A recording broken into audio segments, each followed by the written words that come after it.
This movie, to me, is the most important, most influential, most meaningful thing in my life that has happened the past year.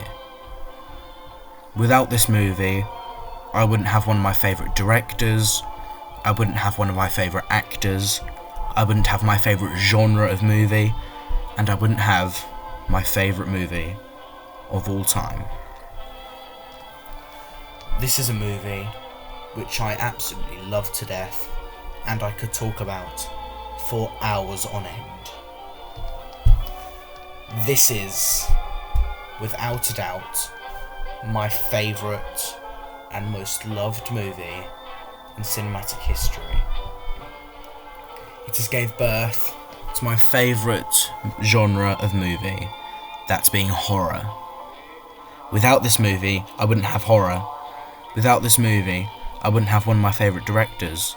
I wouldn't have one of my favourite actors. This is Jack Nicholson. This is Stanley Kubrick. This is his Johnny Movie Reviews.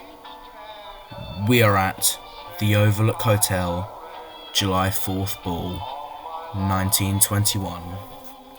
This is The Shining. Now, The Shining for me is the greatest movie of all time.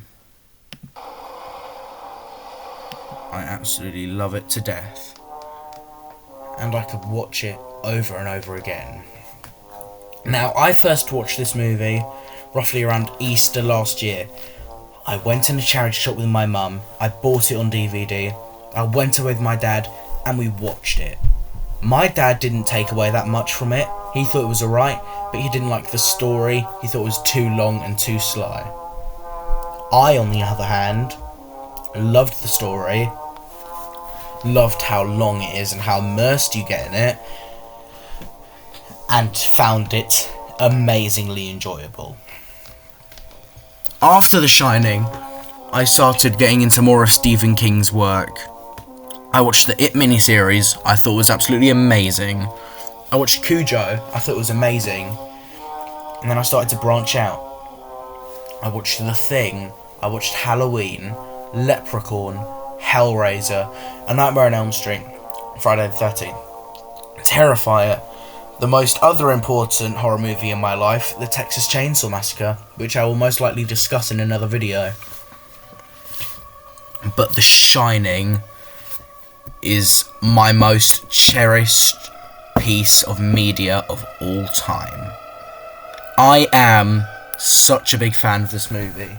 I have the figures, I have the pops, I have the keychain, I have the tumbler glass, I have the vinyl, I have the CD, I have the jacket, I have the trousers, I have the socks, I have the shirt, I have the t-shirts, I have the books, I have the films, I have the Blu-rays, the VHSs. I have so much to do with this film, and I love it to death. Starring Jack Nicholson and Shelley Duvall, plus Scatman Crothers and Danny Lloyd, this is the story of the Torrance family, which take a trip to the Overlook Hotel for the winter. Now, the Overlook Hotel is a haunted place, but they don't know that. But Danny has a telekinetic power called The Shining, where if he gets in trouble, he can call Dick Halloran, played by Scatman Crothers, to his rescue. When I first watched The Shining, I didn't quite know what to make of it. I thought it was an amazing film, I thought it was really good, I really enjoyed myself, but I had to watch it again. And the next time I watched it, I noticed other things. I noticed the chairs disappearing in the background. The All Work and No Play has different translations. It's in different shapes. Wendy's performance is amazing by Shelley Duvall. Jack Nicholson is the real star of the absolute fucking show. Now, The Shining is absolutely my favourite movie of all time. But why, you may ask? Without The Shining, I wouldn't have horror, which is my favourite genre of all time. And The Shining is just an amazing movie to me. It has everything you could want. It has atmosphere. It has performances. Explaining complex topics can be challenging. Highlight the text you want to simplify. Sorry for the advert. Rewrite it. It has performances. It has directors. It has amazing soundtrack we're listening to now. But most important of all, it has mystery. It has sci-fi elements. It has so much you need to figure out. What is the ending of The Shining all about? What happened to Wendy and Danny? What happened to Jack? Did Dick really die? And most important and mysterious of all, how did Jack get in the painting? There are so many unanswered questions to The Shining, and that is what I want to discuss in this video. The Shining, without a doubt, is my most favourite thing of all time. Now, there are other movies that are close to being my favourite. We have the Texas Chainsaw Massacre, The Thing, Anchorman, Hellraiser. But this just stands out. There's something about this movie, and it's not the director, it's not the performances, it's not the score, it's not the atmosphere, it's not the gloominess. But believe it or not, it's the mysteriousness, but combined with the element of surprise and question. You don't know what's going to happen if you haven't seen this movie before. You don't know what's going to happen to this poor family. There are so many questions unanswered, so much in fact that they made a documentary about it. I would not be the person I am without this movie, and I cannot stretch enough how much I love it. The second time I watched The Shining, I kind of looked at it and thought, whoa, hang on, this is amazingly good. So I watched it again that same night after that. And then I thought, this movie fucking rocks. I started noticing other things that I hadn't noticed before. Like that the room number 237 is different than in the book. In the book it is 217. In the book there are no Grady twins, there are no hedge maze, there is no elevator of blood. All of that is gone. And then I started reading the old scripts for the movie. He has bloody shoes and a sandbox.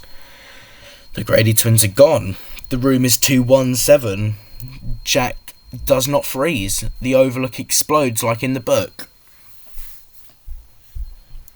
Now, going over to the sequel Doctor Sleep for a minute, I thought it did a very good job of creating a sequel to The Shining, and I'll probably talk about it in a later video, maybe next week or something. But if I'm going to be honest, it's not the same as The Shining. Ewan McGregor is obviously great as Danny Torrance, and he delivers a great performance. But The Shining is just amazing. Danny Lloyd is amazing as Danny. Shelley Duvall is amazing as Wendy. Scatman Crothers is amazing as Dick. But Jack Nicholson is amazing as Jack Torrance. Arguably his best role of all time. So much so that when he got the axe for the Here's Johnny scene, he was in character and swinging the axe around. He had experience with axes before, as he used to be a volunteer firefighter, so he could really break down doors with axes. But then, I went back and watched The Shining for a fourth time the very next week. And I noticed this wasn't just a supernatural horror, it wasn't just a thriller, it wasn't just full of questions, but ambiguity. Ambiguity as to, is the hotel haunted? Had Jack just gone mad? In the original script it describes as Wendy stabbing in the original script, Jack actually dies and Halloran is the villain. In the original script, Wendy stabs Halloran, and it describes her stabbing as the shower scene from Psycho would be a pushover in comparison. Was it the spirits of the hotel that wanted to take over Wendy, not Jack? There are so many questions that have been unanswered. Even made up fan theories about the end of The Shining. One of them is Jack left that realm to go and live in the Overlook's past. My personal theory is he is a reincarnation of a past caretaker who is also named Jack. Just as Delbert Grady, as he calls himself in the boys' changing rooms, was called Charles Grady. Maybe he's the reincarnation. Maybe Jack Torrance was possessed by Pazuzu from The Exorcist, as shown by the pose he does in the photo at the end. The amount of ambiguity to The Shining is unreal. Jack Torrance is without a doubt one of my favourite movie characters of all time. I think the original script for me, I think the film that we got is perfect as it is. I think The Shining is one of the few films that is flawless. There's just nothing wrong with it. It is perfect the way it is. There are some elements of the original script that I wish they kept in. Particularly, and I'm going to discuss about this, a scene between Danny and Wendy. So we already know that Wendy is someone being bullied by her husband. But there is more that happens in this scene. As you see, Jack is very rude to Wendy. He occasionally hits her at some points. But there was a scene that I wanted to discuss that I think would have added so much more to The Shining and would have made it a marriage struggle crisis. You want Wendy to escape from Jack. There is a scene where Jack and Wendy are sleeping at night. Wendy wakes Jack up and claims to hear music coming from the ballroom. Now, in the original script, this is way different. But in the movie, what would have probably happened if it was still in the movie is that Jack would have just denied it and said, Wendy, get back to sleep. But what actually happens in the original script is that in a temper, Jack slaps Wendy, denies hearing anything, and tells her to go to bed. I think this one scene of Jack slapping Wendy across the face adds so much more to the story. It makes The Shining way more intense.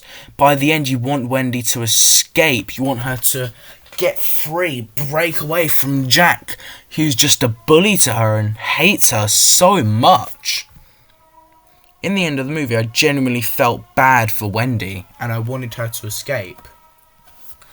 Now, I'm a big fan of sad endings, so I personally would have made it that somehow Wendy and Danny died. Now, I know that's grim, but that's what I personally would have done as director.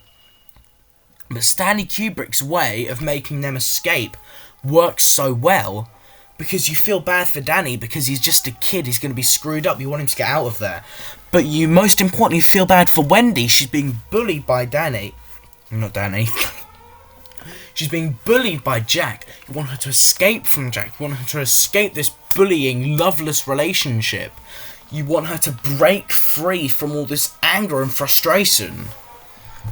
And she does. And you feel genuine satisfaction at Jack's death. But at the same time, sympathy. Because Jack going mad isn't Jack's fault. He fell victim to the Overlook's ghost. He fell victim to cabin fever. He fell victim to alcoholism. Jack was a past alcohol, and I think specifically the scene where he's at the bar and he says, "I'd do anything for a beer," is one of the most important scenes in the movie. If Lloyd didn't give Jack that beer, it would have changed the entire movie. Lloyd gives Jack the drink,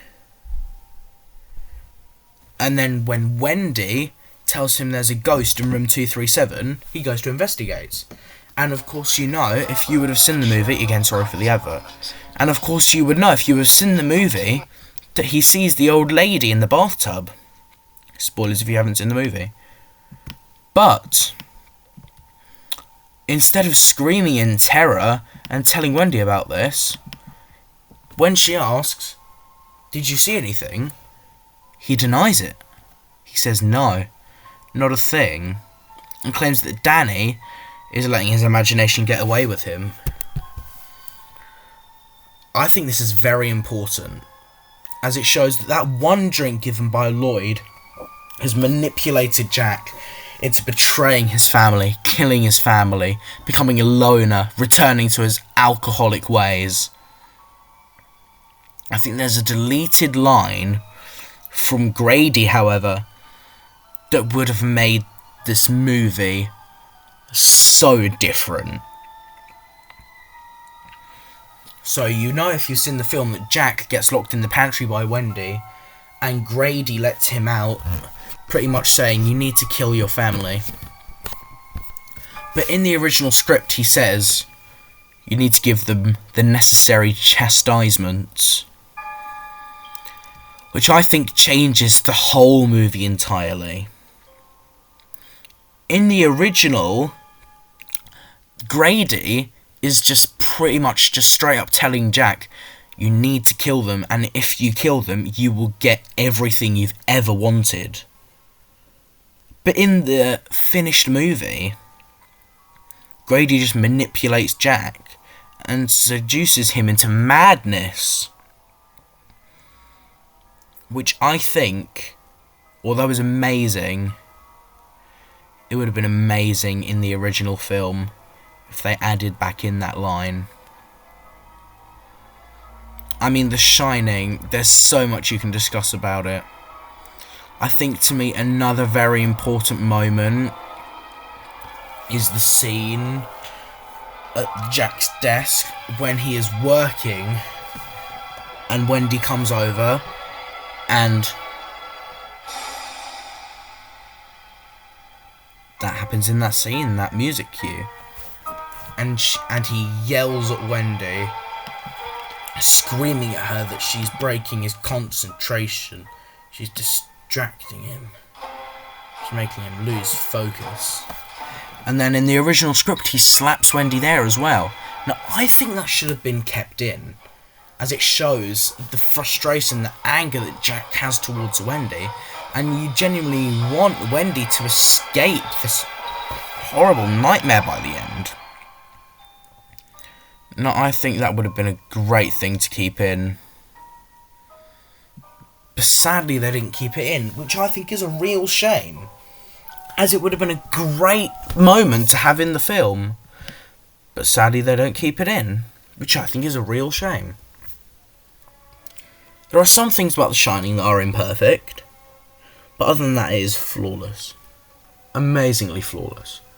It's not just a movie about ghosts. It's not just a horror movie. It's a movie about a sad love story. It's a love story about a sad marriage is breaking up, and the wife finally can break free and become her own woman. But it comes at the cost of her son being speechless for the rest of his life, as you see in Doctor Sleep. Now, Danny is screwed up by the events of The Shining. He can't get over it. And you feel very bad for Danny, as his life is pretty much ruined. And on top of that, he's probably not going to remember this years later. So he's going to grow up without a dad, which is incredibly sad. So you feel bad for both Danny and Wendy, because Wendy has now lost contact with her son pretty much. Danny doesn't have a father, but then you also feel happy for them because they're breaking free from this controlling father/husband figure. But then you feel bad for Jack, as he was a knob in the first place. He was a horrible man, but he got subdued to alcoholism by the ghosts. He got secluded to madness, cabin fever, and that's what drove him insane and gave him that final push to kill his family and kill Halloran and kill them off. And that is why I think The Shining is more than a horror film. It's a tragic love story I can't even imagine what else to say about The Shining, to be honest. I think I'm just going to leave it at, next time you watch The Shining, maybe rethink it. And don't see it as a horror story. See it as a tragic love story between husband and wife. Thank you so much for watching. I hope you enjoyed. And I will see you in the next video. And don't forget, when you next watch The Shining, think about it more deeply. Think about it more soullessly. Take away your soul for the majority of the movie. But in the bits where Jack and Wendy are fighting, put your soul back and just feel the pain between them. You'll get a different feel, a different vibe to the movie. I will leave you with that.